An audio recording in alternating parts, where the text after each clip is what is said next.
Hi, everyone out there. Steve here with a special announcement for you from Richard Lim, host of the podcast, This American President.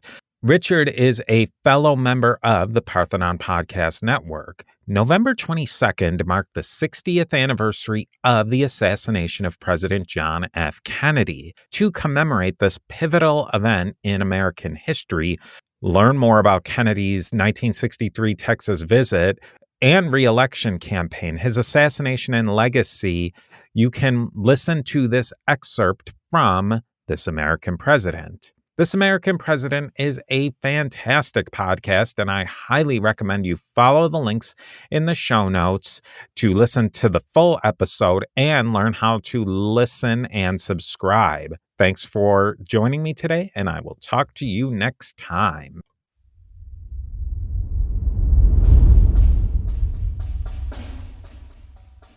By the fall of 1963, Kennedy began focusing more on his upcoming re-election campaign. A few days after the South Vietnamese coup, the Republican governor of New York, Nelson Rockefeller, announced that he was a candidate for the Republican nomination. Arizona Republican Senator Barry Goldwater had yet to announce, but he was widely expected to run. He and Kennedy were friends and old colleagues from the Senate. Some accounts indicate that the two looked forward to running against each other if Goldwater could get the nomination. Kennedy felt that it was going to be a tough race. He told his aides that he doubted whether he could make any inroads into the states he lost in 1960, saying, quote, "Let's quit on Kansas and Nebraska. North Dakota? That's impossible." He added, quote, "What is it we have to sell them? We hope to sell them prosperity, but for the average guy, prosperity is nil. He's not unprosperous, but he's not very prosperous. He's not going to make out well off, and the people who are well off hate our guts." Kennedy had also proposed the Civil Rights Bill earlier that year. He feared that this would cost him politically in the South, saying, quote, "We're the ones shoving the Negroes down his throat." Texas was key to his re-election hopes. He had carried the state in 1960 by just 2 percentage points, thanks in large part to having Lyndon Johnson as his running mate. The problem was that he was still unpopular in the state, and the Democratic Party was split between liberals and conservatives. He hoped that a trip to Texas, scheduled for November 21st and 22nd, would help mend some fences. He flew to Texas on the 21st with his wife, Jackie. Vice President Lyndon Johnson and his wife joined them as they swung through San Antonio, Houston, and Fort Worth. Kennedy gave speeches, got a tour of Brooks Air Force Base, and attended a dinner honoring Congressman Albert Thomas. While in Houston, JFK and his wife attended dinner for the League of United Latin American Citizens, where Jackie charmed the audience by speaking Spanish. An observer later commented on how beautiful the couple looked. They flew to Fort Worth and retired that night at a hotel. The next day, November 22nd, the presidential party attended breakfast at the Fort Worth Chamber of Commerce, where Kennedy spoke about the contribution Texas was making to America's national security. Then they took a short flight to Dallas, landing at Love Field at 11:38 a.m. The Kennedys and the Johnsons got into separate cars for a motorcade that would take them through the streets of Dallas and to the Dallas Trade Mart, where they would have lunch and where Kennedy would give a speech. Texas Governor John Connally and his wife joined the Kennedys in their car.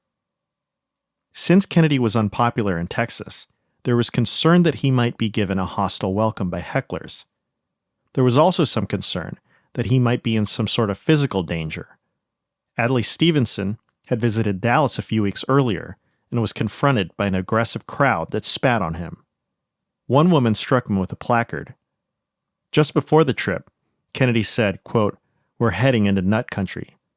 But to the president's surprise, and to the surprise of his touring party, Dallas welcomed him and Jackie with open arms.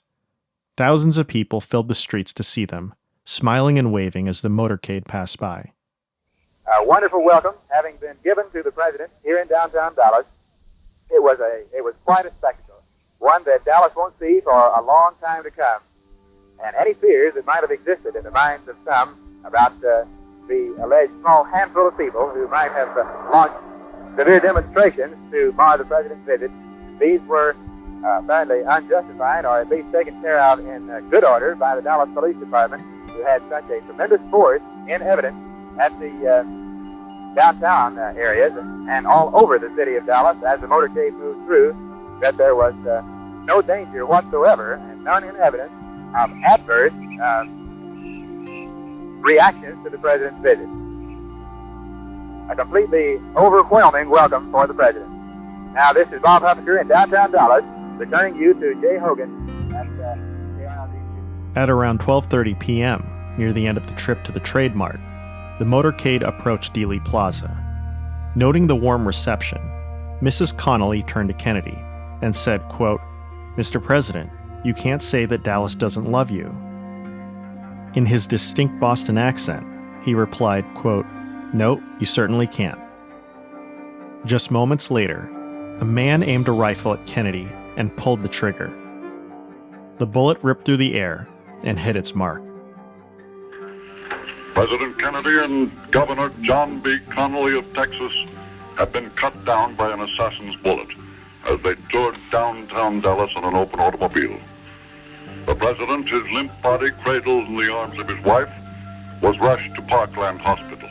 The governor also was taken to Parkland. What was a wonderful welcome in downtown Dallas has become a scene of indescribable horror as hundreds of people crowd outside the back door of the emergency room here at Parkland Hospital. Faces are ashen white, and people are wondering, is our president going to live? Ladies and gentlemen, we have a press report over the wires. We hope that it is unconfirmed, but we have to doubt it. The President of the United States has been the victim of an assassination.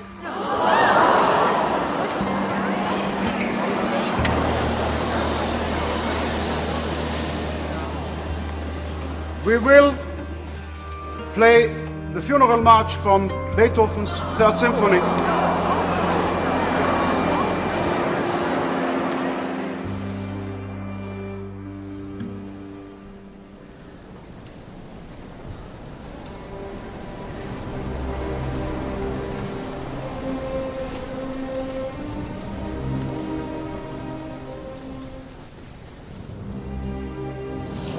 What you're feeling right now?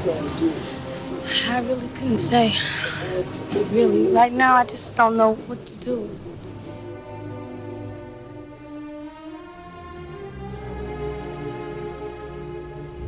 Was there much emotion among the congregation? There was. Really, it was amazing to see the number of men who came into the cathedral sobbing, almost convulsed with sorrow, anguish.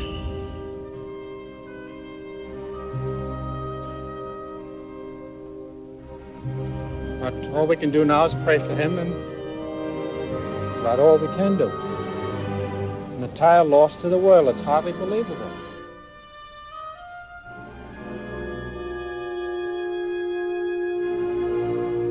No one wants to say anything on an occasion like this, but someone must have something to say.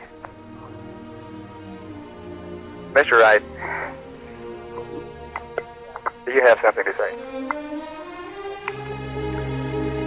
We have just learned that our president is dead.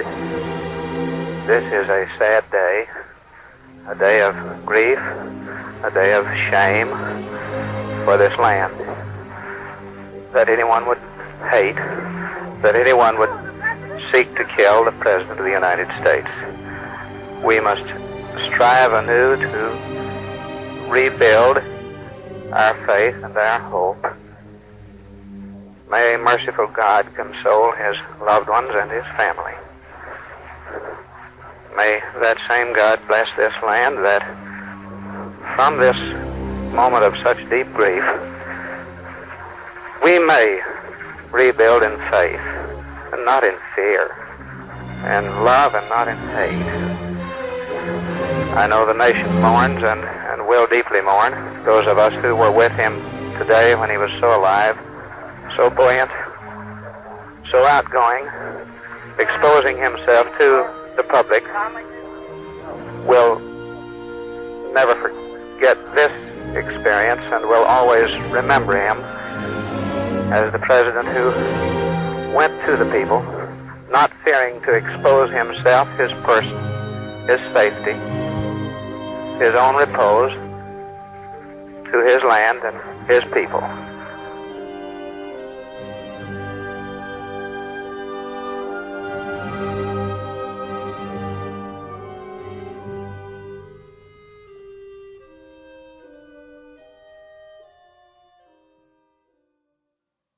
I once watched a documentary on the Kennedy assassination produced in the UK, so it had a bit of an outside perspective on how the assassination shaped the United States. And one line stuck with me. The narrator said that Americans hadn't gotten over it. I felt that this was an astute observation. If you talk to anyone who was alive during the assassination and ask them about it, to this day, they usually convey the sense of shock and senselessness they felt when it happened. They usually can tell you exactly where they were and what they were doing when they found out that the president had been killed. And for many who were either too young to remember it or weren't born yet, the assassination remains an endlessly fascinating topic. Sometimes it's a bit of a macabre fascination. There are assassination buffs who've watched the footage of Kennedy being shot over and over again, trying to figure out just what happened that day. There are alleged autopsy photos of JFK that you can find in books or on a Google search, photos that are studied for evidence. Thousands of books, documentaries, and movies have been made telling us who killed Kennedy, whether it was, as the government said, Lee Harvey Oswald, or a broader conspiracy. There are questions that continue to perplex the American people. Why was Lee Harvey Oswald himself killed just 2 days after the assassination? Was there a second gunman on the grassy knoll? Kennedy died after serving as president for 2 years, 10 months, and 2 days.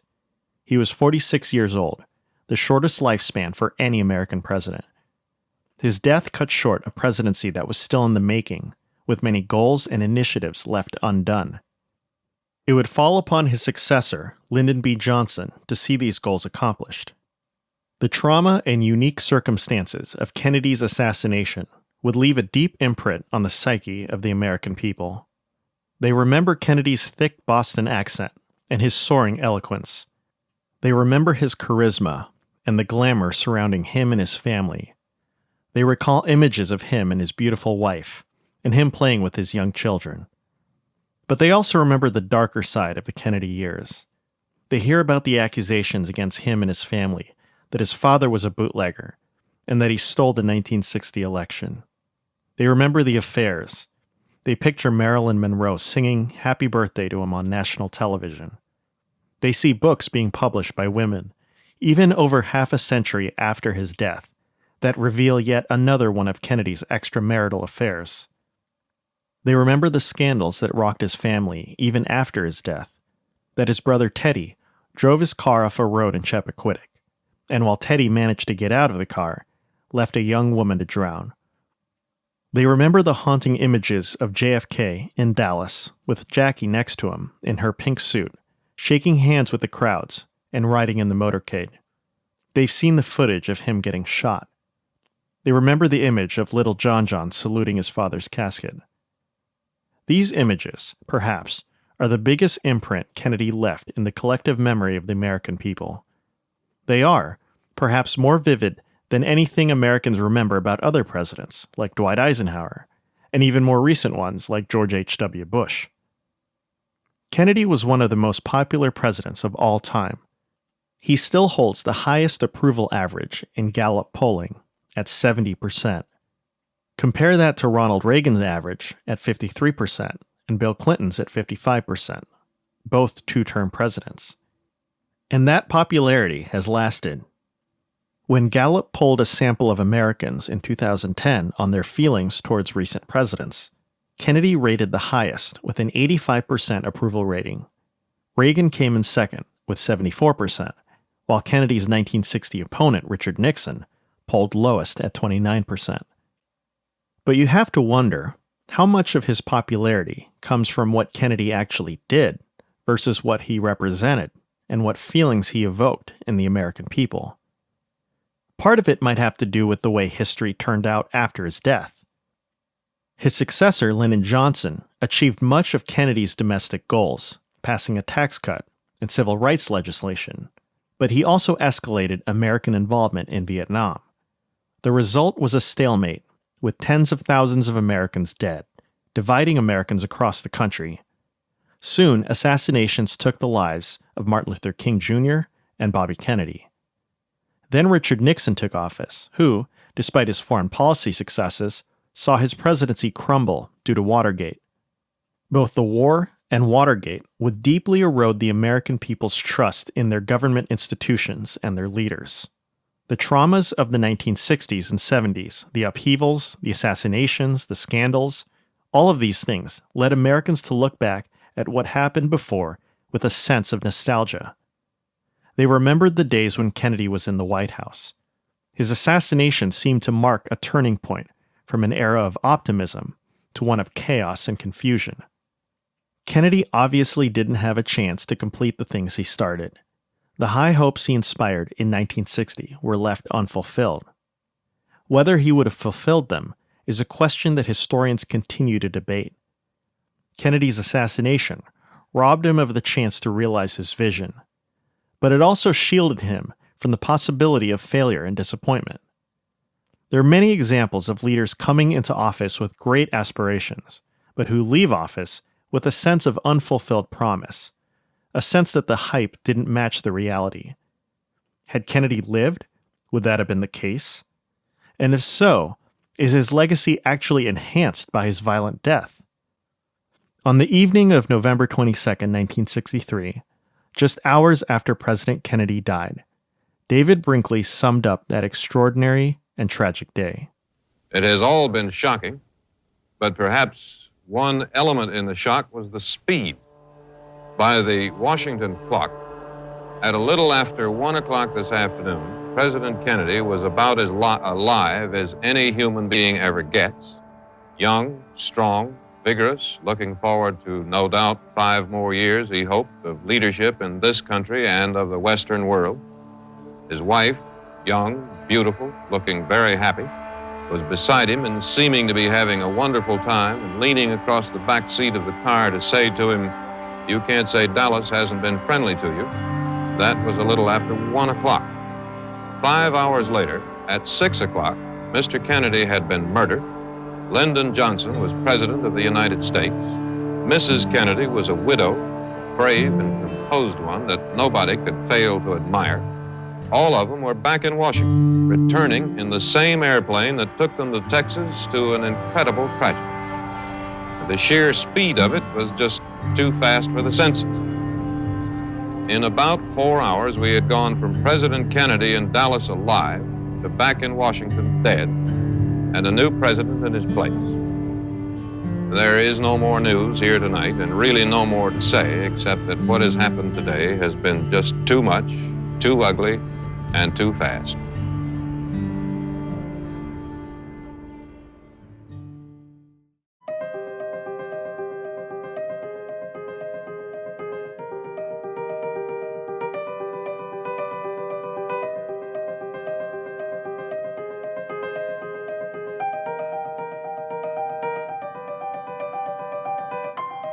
To learn more about John F. Kennedy, check out The Presidency of John F. Kennedy by James Giglio, President Kennedy, Profile of Power by Richard Reeves, and Strategies of Containment by John Lewis Gaddis.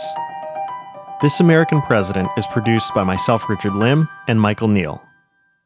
Special thanks to Jennifer Mazzella for her contributions in producing this episode.